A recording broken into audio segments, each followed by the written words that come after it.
আজকের আমি এক বাটি সয়াবিনের সঙ্গে একটা ডিম দিয়ে সয়াবিনের একটা ইউনিক রেসিপি বানিয়েছি, যেটা কিন্তু খুব কম সময় খুব কম উপকরণে রান্নাটা হয়ে যায় আর খেতেও কিন্তু অসম্ভব সুন্দর লাগে। নমস্কার বন্ধুরা, শ্রাবণী রান্নাঘরে আপনাদের সবাইকে স্বাগত জানিয়ে আমি প্রতিদিনের মতো আবারও আজকের একটা রান্নার ভিডিও নিয়ে আপনাদের সামনে চলে এসেছি। আজকের আমি আপনাদের এক বাটি সয়াবিনের সঙ্গে একটা ডিম দিয়ে একটা ইউনিক রেসিপি বানিয়ে দেখাবো। আশা করি আপনাদের ভালো লাগবে। তার জন্য কিন্তু আমার পুরো ভিডিওটা আপনাদের দেখতে হবে। আর দেখা শুরু করার আগে একটা লাইক দেবেন, সুন্দর একটা কমেন্ট করবেন আর শেয়ার করতে ভুলবেন না। তাহলে চলুন আজকের আমি এই রান্নাটা কিভাবে করি সেটা আপনারা একবার দেখে নিন। রান্নাটা করার জন্য প্রথমে আমি এখানে এক বাটি সয়াবিন নিয়ে নিয়েছি আর অন্যদিকে দেখুন গ্যাসটা অন করে একটা কড়া বসিয়ে দিয়েছি। এইবারে আমি কড়ার মধ্যে দিয়ে দেব বেশ কিছুটা জল। এখানে আমি বেশ কিছুটা জল দিয়ে দিলাম আর আমি এর মধ্যে দিয়ে দেব যে সয়াবিনটা আমি এখানে বাটির মধ্যে নিয়ে নিয়েছি, সেই সয়াবিনটা আমি এখানে দিয়ে দিলাম। আর আমি এখানে দেব একটা ডিম। একটা ডিমও কিন্তু আমি একই সঙ্গে দিয়ে দিলাম। এবারে আমি এর মধ্যে দিয়ে দেব নুন, দিয়ে দেব অল্প সামান্য একটু নুন দিয়ে দিলাম। দিয়ে এটাকে কিন্তু সেদ্ধ হতে দেব। সয়াবিন আর ডিমটা কিন্তু এইভাবেই সেদ্ধ করে নিতে হবে একটু। আর অন্যদিকে দেখুন একটা মশলা রেডি করে নেব। তার জন্য নিয়েছি মিক্সির জারটা। মিক্সির জারের মধ্যে প্রথমে দিয়ে দেব এখানে পেঁয়াজ। আমি এইভাবে একটু কুচি করে রেখেছি। এখানে কিন্তু একটা মাঝারি সাইজের পেঁয়াজ এইভাবে কুচি করে রেখেছি, সেটা দিয়ে দিলাম। আর দেব আমি এখানে রসুন। এখানে কিন্তু 5-6 কোয়া রসুন আমি রেখেছি, সেই রসুনটাও কিন্তু এর মধ্যে দিয়ে দিলাম। দিয়ে এই পেঁয়াজ আর রসুনটাকে খুব ভালোভাবে প্রথমে পেস্ট করে নিতে হবে। মশলাটা আমার এখানে রেডি হয়ে গেছে। মশলাটা কিন্তু আমি এখানে রেডি করে নিয়েছি। আর অন্যদিকে দেখুন আমি এখানে সয়াবিন আর ডিমটা যে সেদ্ধ করতে বসিয়েছিলাম সেটাও কিন্তু খুব ভালোভাবে সেদ্ধ করা হয়ে গেছে। এইবার আমি এগুলোকে তুলে নেব, তুলে ঠান্ডা করে নেব। আর ডিমের খোসাটাও কিন্তু ছাড়িয়ে নিতে হবে। আমি সয়াবিনগুলো ঠান্ডা করে আর ডিমের খোসাটা ছাড়িয়ে আবারও আপনাদের সামনে ফেরত আসছি। সয়াবিন আর ডিমটা আমি এখানে তুলে নিয়েছি। আর সয়াবিনটা দেখুন এটা কিন্তু জলটা চিপে রেখেছি আর ডিমটা এখানে খোসা ছাড়িয়ে এইভাবে ছোট ছোট করে একটু টুকরো করে রেখে দিয়েছি। আর অন্যদিকে দেখুন এখানে কিন্তু গ্যাসটা অন করে একটা কড়া বসিয়ে দিয়েছি, মানে কড়াটা ধুয়ে আবারও বসিয়ে দিয়েছি। এইবারে আমি কড়ার মধ্যে বেশ কিছুটা সর্ষের তেল দিয়ে দিলাম। দিয়ে তেলটা কিন্তু প্রথমে একটু ভালোভাবে গরম হতে দিতে হবে। আর আমি প্রতিদিনের মতো আপনাদের একটা কথাই বলবো যে প্লিজ আমার ভিডিওটা আপনারা টেনে টেনে দেখবেন না, পুরো ভিডিওটা দেখুন। আশা করি আপনাদের ভালো লাগবে। দেখুন এখানে কিন্তু কথা বলতে বলতে তেলটাও আমার গরম হয়ে গেছে। এইবারে আমি এই তেলের মধ্যে দিয়ে দেব প্রথমে সয়াবিনটা। সয়াবিনটা এখানে আমি যে সেদ্ধ করে রেখেছিলাম, সেদ্ধ করে জল চিপে রেখেছিলাম, সেই সয়াবিনটা কিন্তু এখানে দিয়ে দিলাম। দিয়ে সয়াবিনটা এইভাবে একটু ভেজে নিতে হবে। তেলের মধ্যে সয়াবিনটা দিয়ে কিন্তু আমি এখানে একটু খুব ভালোভাবে ভেজে নেব। দেখুন এইভাবে কিন্তু সয়াবিনটা দিয়ে প্রথমে একটু ভেজে নিতে হবে। সয়াবিনটা আমার এখানে ভালো করে ভাজা হয়ে গেছে। সয়াবিনটা কিন্তু আমি এখানে খুব ভালো করে ভেজে নিয়েছি। এইবারে কিন্তু সয়াবিনটাকে আলাদা করে তুলে রেখে দেব। সয়াবিনটা ভেজে আলাদা করে তুলে রেখে দিয়েছি। এবারে আমি আবারও কড়ার মধ্যে দিয়ে দেব বেশ কিছুটা সর্ষের তেল। দিয়ে তেলটা কিন্তু আবারও একটু গরম হতে দিতে হবে। আর এইভাবে সয়াবিনের সঙ্গে একটা ডিম দিয়ে আপনারা এই রেসিপিটা একবার হলেও বাড়িতে বানিয়ে দেখবেন। খেতে কিন্তু অসম্ভব সুন্দর হয়। বিশেষ করে ভাত, রুটি, লুচি, পরোটা যে কোনো কিছুর সাথে কিন্তু আপনারা খাবেন, খেতে ভীষণ ভালো লাগে। দেখুন তেলটা কিন্তু প্রথমে একটু গরম হতে দিতে হবে। আর তেলটা কিন্তু এখানে আমার প্রায় গরম হয়ে গেছে। তখন আমি এর মধ্যে দিয়ে দেব 2টো লবঙ্গ আর 2টো ছোট এলাচ।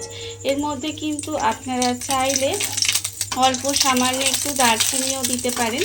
দেখুন এটা আমি একটু ভেজে নিয়েছি। এইবার আমি এর মধ্যে দিয়ে দেব যে মশলাটা আমি এখানে মিক্সির মধ্যে রেডি করে রেখেছিলাম, মানে পেঁয়াজ আর রসুনটা যে আমি এখানে বেটে রেখেছিলাম সেই মশলাটা আমি এখানে দিয়ে দিলাম। পেঁয়াজ আর রসুন বাটাটা তেলের মধ্যে দিয়ে এটা কিন্তু খুব ভালোভাবে এইভাবে একটু ভেজে নিতে হবে, যাতে মশলার যে একটা কাঁচা গন্ধ থাকে সেটা চলে যায়।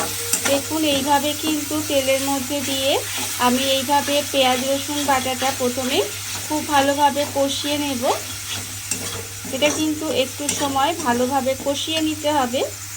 পেঁয়াজ আর রসুন বাটাটা আমি কিন্তু এখানে একটু সময় এইভাবে একটু ভাজা ভাজা করে নিয়েছি, মানে একটু কষিয়ে নিয়েছি।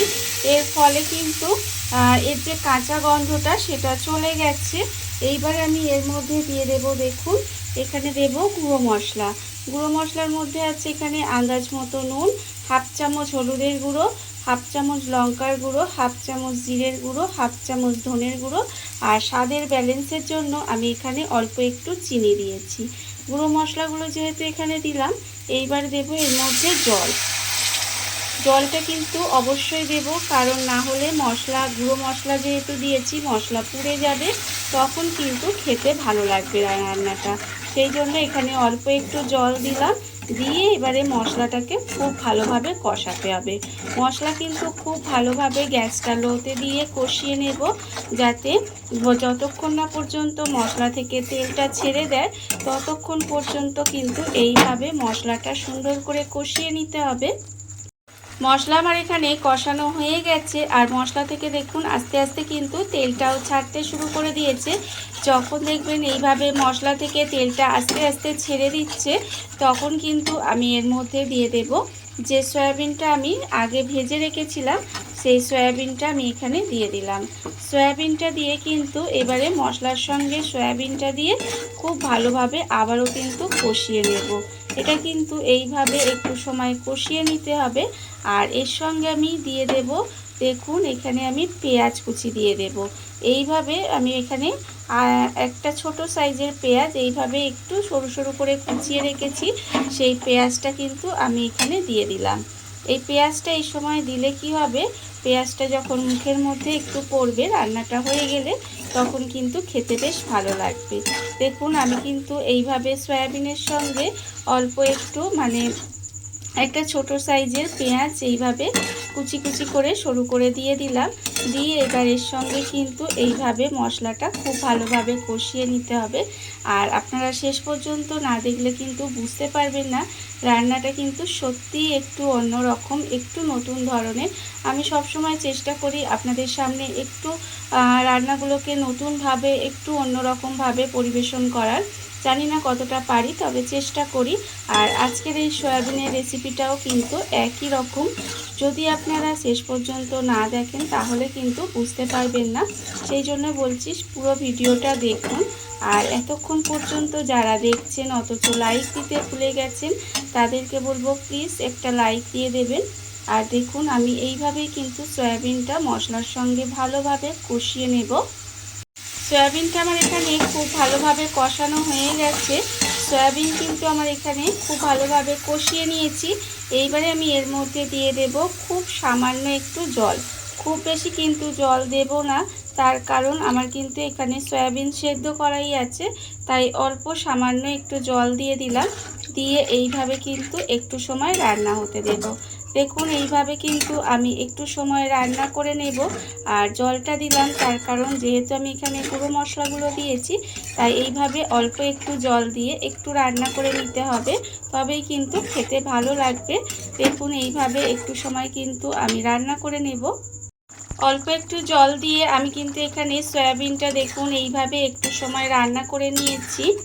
এইবারে আমি এর মধ্যে দিয়ে দেব যে ডিমটা আমি এখানে সেদ্ধ করে এইভাবে ছোট ছোট করে টুকরো করে রেখেছিলাম, সেই ডিমটা কিন্তু আমি এর ওপর থেকে দিয়ে দিলাম। এইভাবে একবার রান্নাটা করে দেখবেন, সত্যি বলছি খেতে অসম্ভব সুন্দর হয়। ডিমটাও এর সঙ্গে এইভাবে দিয়ে দিলাম। দিয়ে এইবারে কিন্তু আবারও একটু সময় এইভাবে রান্না হতে দেব। এইভাবে কিন্তু আবারও একটু সময় রান্না করে নিতে হবে। ডিমটা দিয়েও কিন্তু আমি এখানে 5 মিনিট মতো এইভাবে একটু রান্না করে নিয়েছিলাম। দেখুন রান্না কিন্তু আমার এখানে একেবারে রেডি হয়ে গেছে। নামানোর আগে আমি এর মধ্যে দিয়ে দেব খুব অল্প সামান্য একটু কাসুরি মেথির গুঁড়ো। এটা আমি আগে থেকে গুঁড়ো করে রেখে দিয়েছি, সেটা আমি এর মধ্যে দিয়ে দিলাম। দিয়ে এটা কিন্তু খুব ভালোভাবে মিশিয়ে দিতে হবে। দেখুন এইভাবে কিন্তু আমি খুব ভালোভাবে মিশিয়ে দেব। এটা মিশিয়ে দিয়েছি। এইবারে কিন্তু আমি গ্যাসটাকে অফ করে দেব। দেখুন আরও কিন্তু একটা কাজ বাকি আছে, ভিডিও কিন্তু এক্ষুনি শেষ হয়ে যায়নি।